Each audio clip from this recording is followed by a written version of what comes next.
Okay, welcome to the experiment number 6 of the electronic circuit and design, and today we are going to trace the frequency response of a multi-stage operational amplifier in a voltage divider biased configuration. Okay, for this purpose you need to keep in mind the basics amplification circuit of the voltage divider biased based NPN based transistor. That was the amplifying circuit. This was the common circuit that we have been using since the lab number 1. Okay, so you have to construct once again this circuit using the LT-spice with all the components, and today we are going to extend this single stage amplifying circuit to the multi-stage amplifying circuit using the same configuration, and we will be observing that the role of this multi-stage amplifying circuit, how it actually affects the dominant cutoff frequencies in the lower region as well as the upper region, and corresponding to that thing how the bandwidth of the system is actually analyzed and how it is affected by using the large number of stages. Okay.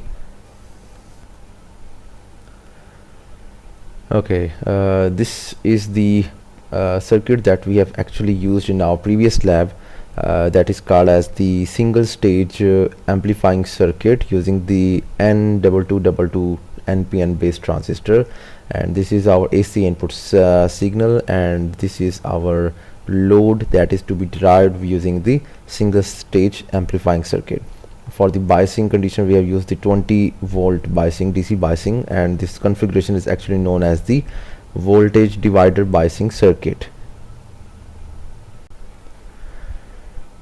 Now let us try to trace the AC sweep analysis, which is the AC response of this circuit, in order to check the frequency response for this amplifying circuit, as we have also done it before. We just moved toward the simulation button, added the simulation command, and we have already set the type of sweep is decade, number of points per decade is 100, and the starting frequency for analyzation is 10, and the stop frequency is 10 megahertz. Let's just press the OK button and run the simulation. Okay, so let's just delete the other thing and maximize this circuit and run it again. Okay, this one is the overall AC sweep analysis and the frequency response of our single stage amplifying circuit, and this is been extended to 10 megahertz. Let's try to extend it further in order to see that at what frequency the output decays to 0. So for that purpose we just edit simulation command and just write it as 100 megahertz and just press and run it again. Okay, now let's further extend it to 1000. So edit simulation command, 1000 megahertz, that will be approximately 1 gigahertz, and run it again. Okay, fine. This one is logarithmic. Okay,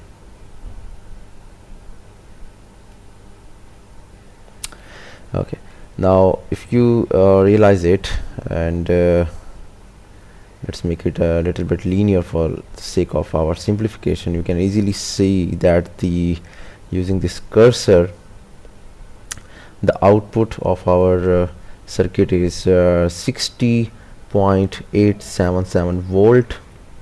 Okay, at and the frequency is about 14.9 kilohertz. Okay, and okay,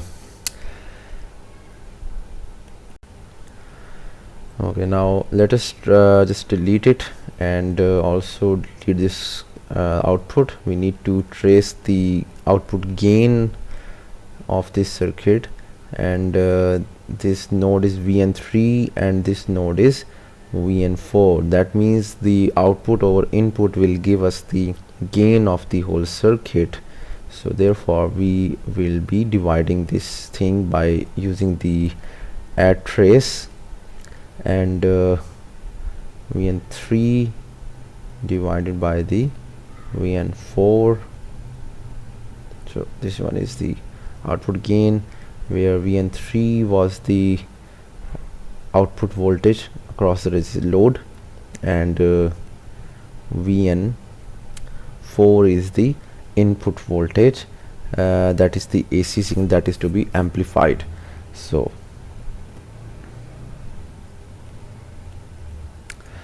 over here is our required output gain of this system. Okay, now since we have to we can also remove this thing to calculate the single stage AC analysis for the NPN based transistor. So you need to find the gain and the bandwidth of this single stage amplifier, and we will be comparing it with the multistage by cascading the another amplifier in series with that of this single stage, and then so on. Okay, for let's just first just compute the bandwidth and gain by recording the values of the low cutoff frequency and the high cutoff frequency. Okay, now let us just set it to over here to the maximum, and convert the gain into the decibel. And in order to measure the low cutoff frequency, by definition it has been already discussed that at 3 decibel you are actually able to obtain the 70% of the energy at the output. So with this definition we will be using the second cursor and just compute the difference over here, that at which point it becomes minus 3 dB, and that will be our corresponding low cutoff frequency. And let's see, this is when I'm sliding my cursor number 2 on the left side, gradually you will be observing that the decibel has been the difference in the decibel between the first cursor and the second cursor is now 3.7 dB, and we needed 3.0 at exact. So this is 2.95. let's shift 3.07. it is much more acceptable. So what is the frequency at this point? Is it says that the cursor 2 is 389.045 hertz. So let us just record it over here, 389.04 hertz. Okay, now what is the high frequency range or the upper cutoff frequency? Using this cursor and using the definition once again, you will know the 3 decibel on the high side of the frequency will correspond to the upper cutoff frequency, and this means that whatever the 3 dB difference is over here, it will be exactly correspond on the high side. This one is the highest frequency region and the left side is the low frequency region. So this cursor number 1 shows that the upper limit of the frequency is 605.5 kilohertz, 605.5. okay, now let's just record it over here, 605.5 kilohertz. Okay, now if I take the difference between the high and the low, I will be able to get the bandwidth, and the cursor number 1 and 2 difference shows that it's about 605.12 kilohertz, which is the bandwidth. 605.12 kilohertz is the bandwidth. And what is the gain of this single stage amplifier? You can easily use the first cursor to use the 35.68 decibel is the maximum gain of this single stage amplifier. 35.68 decibel is the output gain of the single stage amplifier. Okay, this is the basic diagram of the multi-stage amplifying circuit, and this one is the amplifier number 1, this one is amplifier number 2, which are cascaded to each other. Okay, till this point there are actually two cases that may arise during the amplification process. For example, if you have the amplifier number 1, which is which may be similar to that of the amplifier number 2, this is the frequency response for this case will be different. And if you have the amplifier which number 1 that is not similar to that of the amplifier at the stage number 2, then the frequency response at this stage will be different. So there may be two cases: one if the amplifiers are same, and in the second case if the amplifiers are different. So in this experiment till now which we have done for the single stage, we have assumed that this type of amplifier is type 1. Now let us try to cascade it at the double stage using the same amplifying circuit. Okay, that means we are now moving to the double multi-stage amplifying using the same amplifiers. Okay, now let us look at this configuration which we have done in the previous this was the single stage amplifying, and this one is the configuration of a multi-stage amplifier in which we are actually using the same circuit over here, and this one is the second amplifying stage which is also similar to the first stage, and this is the load that is being coupled with the C4 capacitor, and this one is the input source which is to be amplified coupled with the R6 resistor. Okay, now this first stage amplifying is deriving the second stage amplifying using the C2 capacitor. Okay, this is the figure 3, that is the double stage NPN based amplifier, and I have shown you in this LT Spice. What you need to do is to fill this table for the once again finding the low cutoff frequency, the high cutoff frequency, and the bandwidth and the gain. Okay, now let's see what happens now. Okay, once again I will be simulating my circuit, and let's see, the number point per decade is 100. Once the starting frequency and the stop frequency is 1000 megahertz.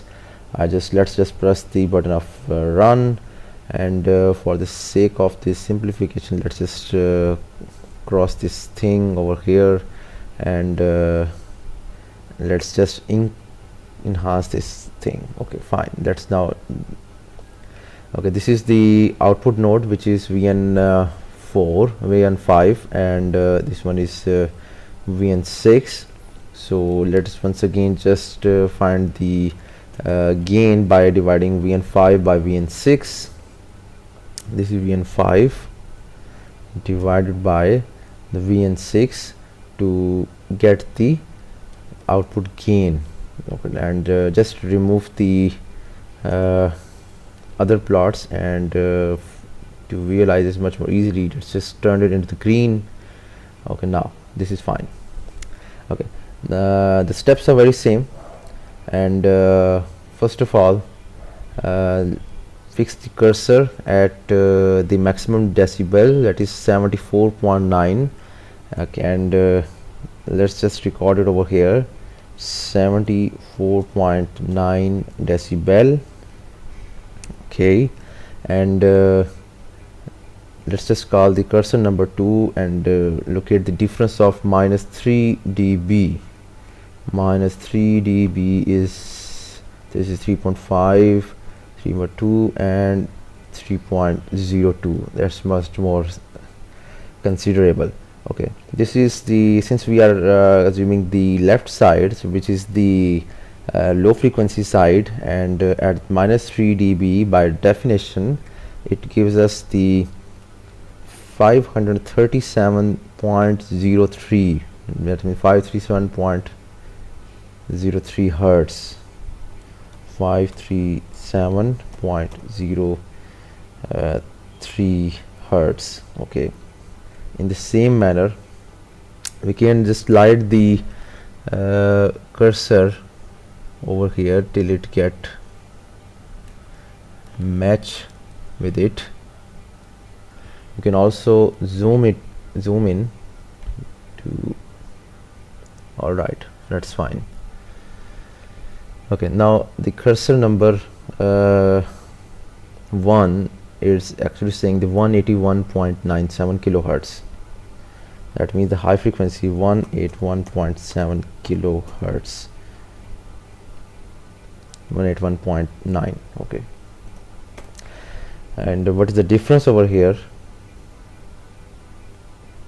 The difference is 181.4 kilohertz is the difference. 181.4 kilohertz is the difference. Now if you compare it with your previous table, and also just think for a second that what we have done actually now. Okay, by using the amplifying stage number 1, that was similar to that of the amplifying stage number 2, and in the single stage the low frequency was 389, which has been changed and enhanced to 537. Similarly, the high cutoff frequency was 605 kilohertz, which have been also changed and then decreased by 181.9 kilohertz. Okay, what is the bandwidth? The bandwidth of the single stage was 605.12 kilohertz, and now the bandwidth has reached up to 181.4 kilohertz. That means it has been shrinked.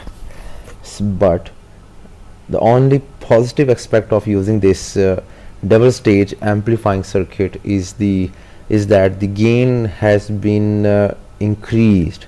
Previously it was 35.68 decibel, and now it has been reached up to 74.9 decibel. This is only the positive aspect of this amplifying circuit. Okay, now I do hope that you have now clearly understood the fact of using the single stage and the multi-stage amplifying circuit. Similarly, you can also extend this circuit by adding the third amplifying stage by just copy pasting this whole side and placing it over here and connecting the load on the rightmost side with the output coupling capacitor. Okay, so you can easily realize the how the bandwidth is changed and how the gain is being enhanced.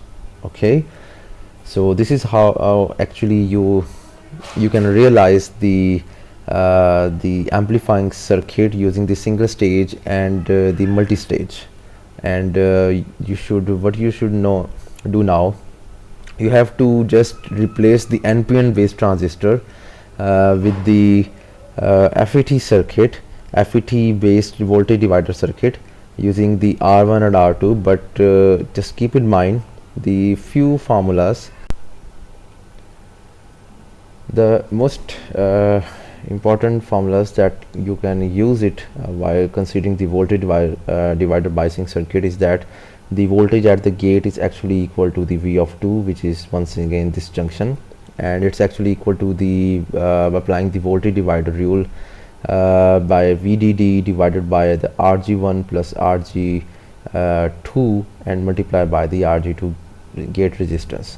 Okay, and similarly the voltage gate to source is actually equal to the gate voltage minus the source voltage, that is equal to the voltage at the gate minus the IDRS.